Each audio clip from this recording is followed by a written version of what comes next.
What's the matter with you? There is no tomorrow.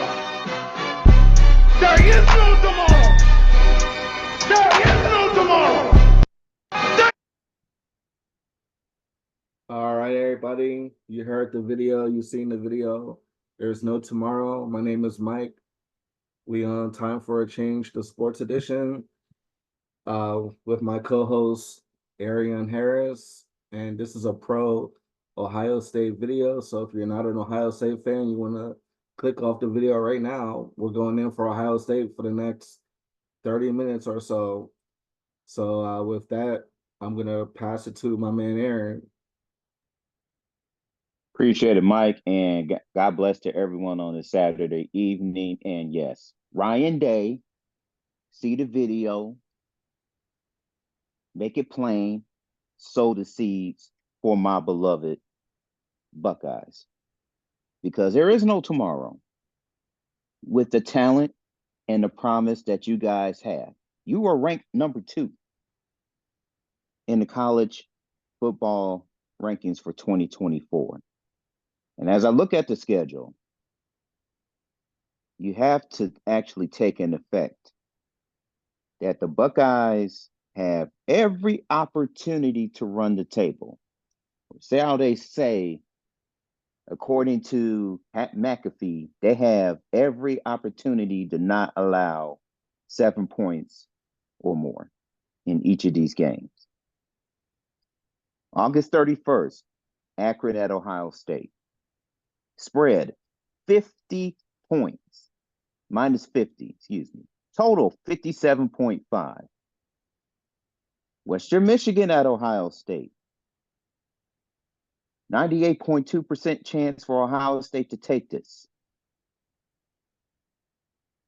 Over and under, fortunately, there's no data for the over and under until that game happens. Marshall at Ohio State on September 21st. 96.3% chance for them to win. Ohio State at Michigan State. Ohio State, 91.4% chance of winning. Iowa at Ohio State. 86.9% to win. Nebraska at Ohio State. 91.4%. Can these change, Mike? Yes, they can. Look at Ohio State and Penn State, 50% that they could actually win, with Penn State at 49%. So Aaron, Ohio State and Oregon, here we go. So you're on ESPN?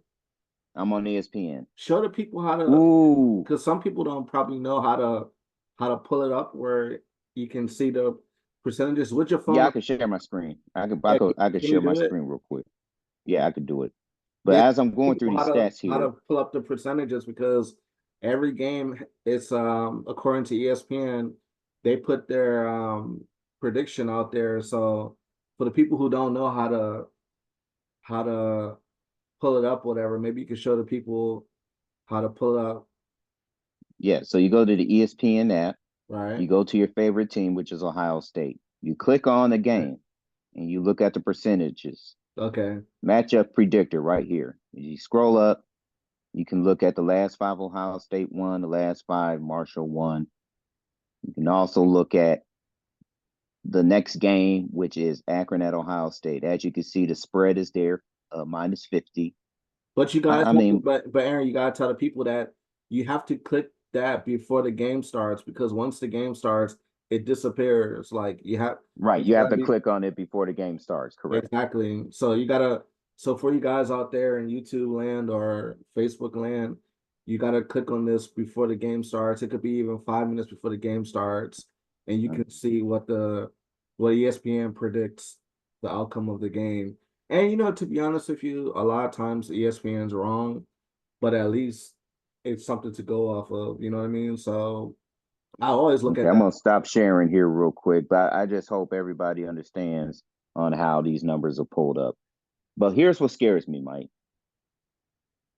And I hate to go back to the game today. I know that you support Florida State. You back them up. It's not that you don't root for them, but you support them.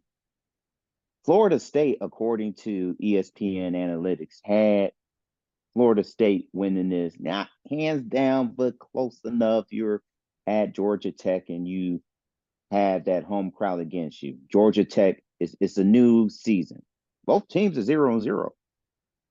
You would never think that this would come to a close game. However, history shows that Georgia Tech had an amazing strategy in what's called the Arlingus College Football Classic. I'm hoping I'm pronouncing that correctly. As we can look at the box score, you look at Florida State. Everybody was high, Mike, on DJU. Looking at his stats here, 193 yards, right? No touchdowns, unfortunately. However, they had a good rushing attack with Roydell Williams, 1238 yards, a touchdown. Lawrence Talafi, 832 yards and a touchdown. Not too bad. Not too bad. Well, He see, didn't, Aaron, DJ. the thing about DJ, and some people call him DJU, and sorry to cut you off like that, but the thing about No, him, you're fine. Bro. he's 6'5", so the fact that he was 6'5" and he had the experience factor, you know what I mean? But the thing is that the whole team is transferred, so that's pretty much what happened with FSU. Plus, it was in Ireland, so it wasn't in Tallahassee. So it kind of was a Oh, game. you're right. They My were kind mistake. of My mistake. Yeah, they were kind of sleepwalking today. Today's Saturday. For those that don't understand, this isn't a live stream, but this is a Zoom call. But also, Aaron, for the most part, a lot of those players they know each other. Because Mm, Georgia Tech, I believe, is based out of Atlanta area or Atlanta. So like right. a lot of the guys, it's a ACC conference, so some of the guys have played against each other in high school. So teams like Georgia, the top tier teams, like even Georgia Tech, you know what I mean? Like a lot of those guys went to high school together. They played in high school, in the Southeast Conference. So that's Florida and Georgia, you know what I mean? Those are like the two premier with Texas as well. But Georgia and Florida, like guys are familiar. So Georgia's not intimidated. Georgia Tech's not intimidated, or they were not intimidated by FSU. So that kind of was the situation today. And it happened last season, I believe. FSU came in number 9 ranked, or the last time they played, FSU was number 9 ranked. So, I mean, but as far as Ohio State, I think, Aaron, the difference with Ohio State this season is that Ohio State's tired of the disrespect. The football team, this is. Ohio State's tired of the disrespect from the NCAA committee. The committee doesn't like Ohio State. I think it's obvious. I think everybody knows this at this point. And Ohio State's always undervalued. And I believe that the team is going to play for the coach this season. I feel like the team is going to be having something to prove, just like how Georgia's got something to prove. I believe Ohio State's got something to prove.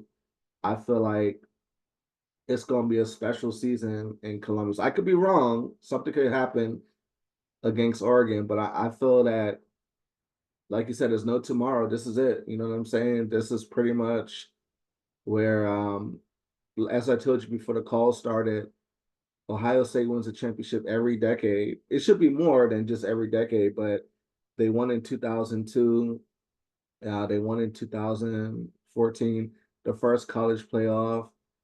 So they should be winning about this season should be the season. It was supposed to be against Georgia 2 years ago, but they missed the field goal.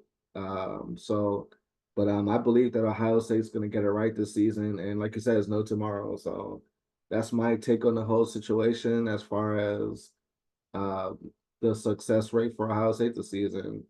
So I'm not even nervous about it. I'm not panicking. I feel like it's going to be a really good season. The schedule's not hard. The schedule is really not hard. So I'm expecting Ohio State to just kick ASS this season. Yeah. However, and I agree with you on that. They'll blow through teams. They won't even make it close. The game that does worry me is Penn State and Oregon. I wouldn't say Michigan does worry me. Michigan has a whole different lineup of players that after McCarthy went to the pros and Corm went to the pros as well, we have to look at exactly how are they going to regroup under a new head coach as well. And so that's one thing about how Michigan shapes up. Looking at Michigan right now, looking at their roster, Alex Orgy, quarterback, 6'3", he 235. That's going to be something as far as with how he can read over the defenses as he's tall as well. Alex Orgy may be that dog that, we'll see what he does this season.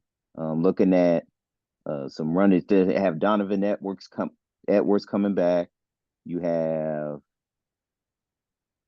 I believe you still have Colston Love, the tight end that's always been killing us in the game.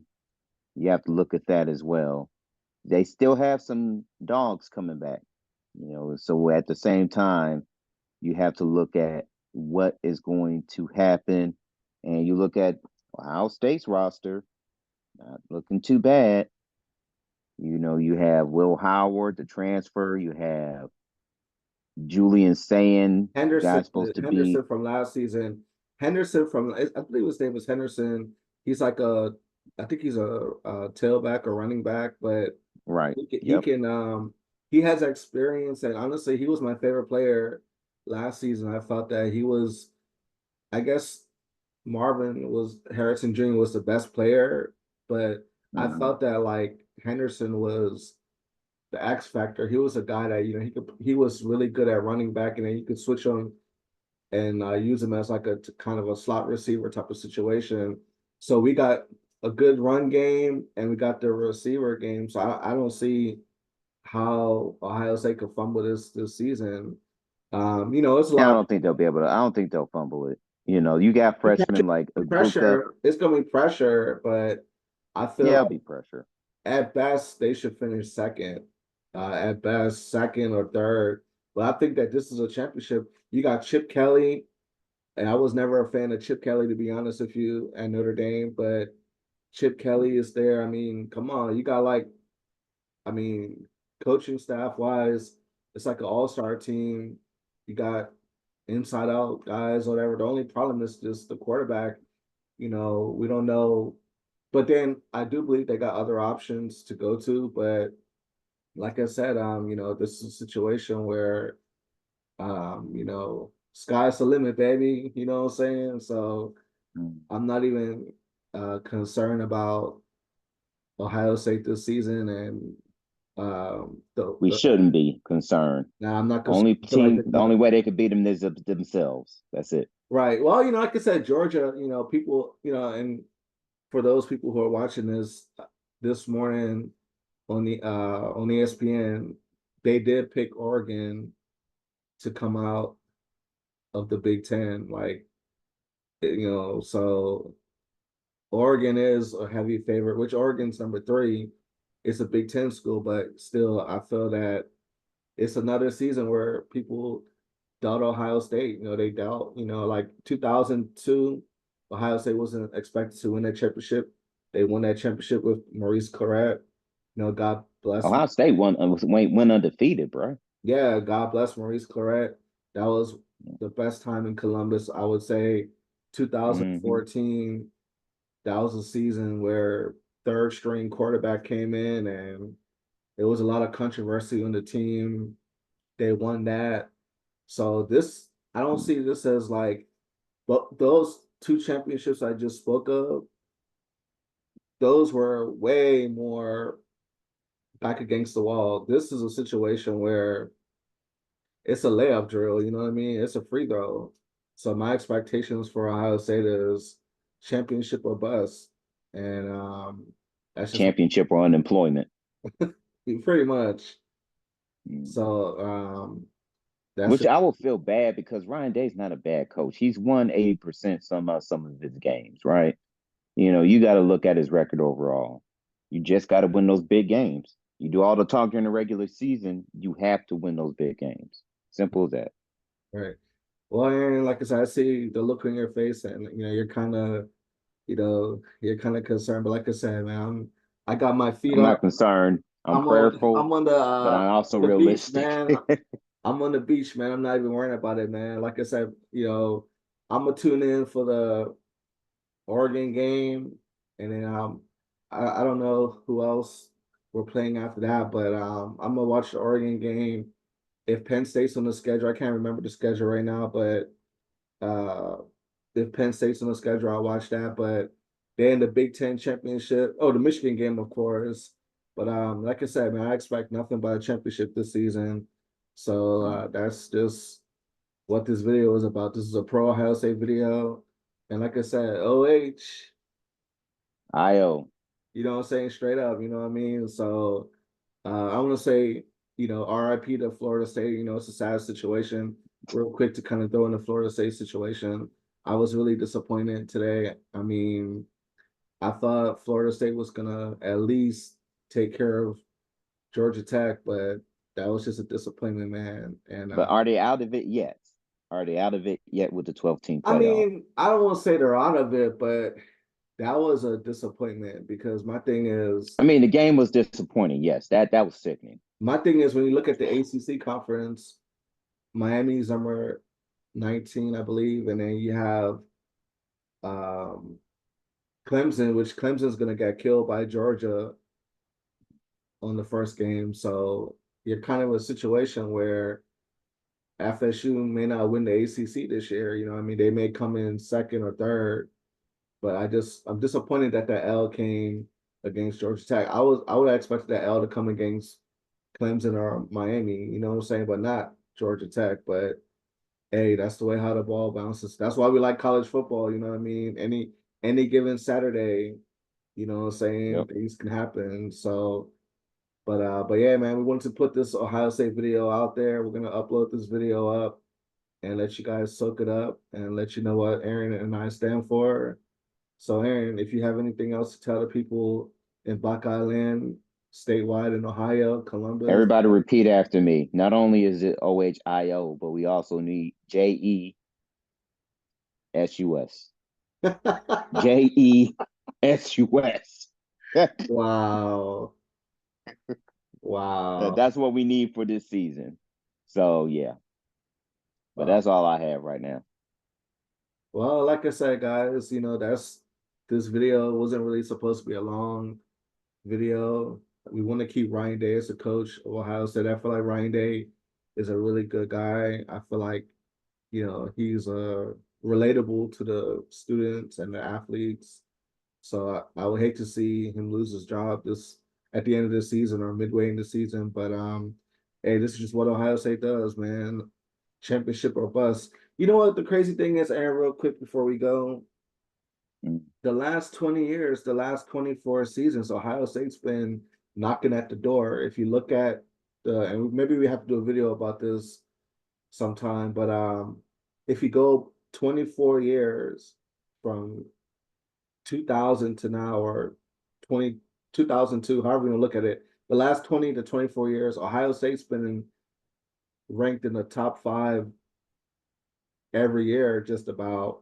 They have never been ranked outside of the top. Maybe one season whenever Clark got in trouble or whatever, they were ranked outside of the top 10. But Ohio State's been knocking at the door for the longest. We've caught up Michigan when you look at the head-to-head matchups with Michigan. We've dominated Michigan the last 20 years. So it's like we gotta either we're gonna take over college football or we're just gonna crumble down because Oregon's here now. So it's like Oregon's here. Oregon don't play for second place, and USC's trying to get themselves back. So Mike, what's that movie, The Shining?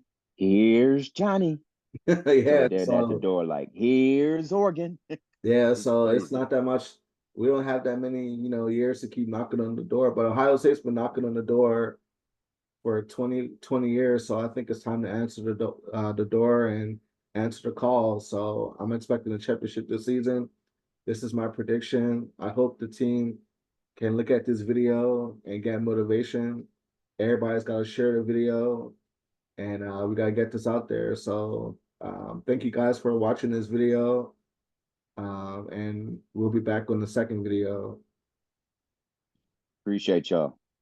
All right, we're out.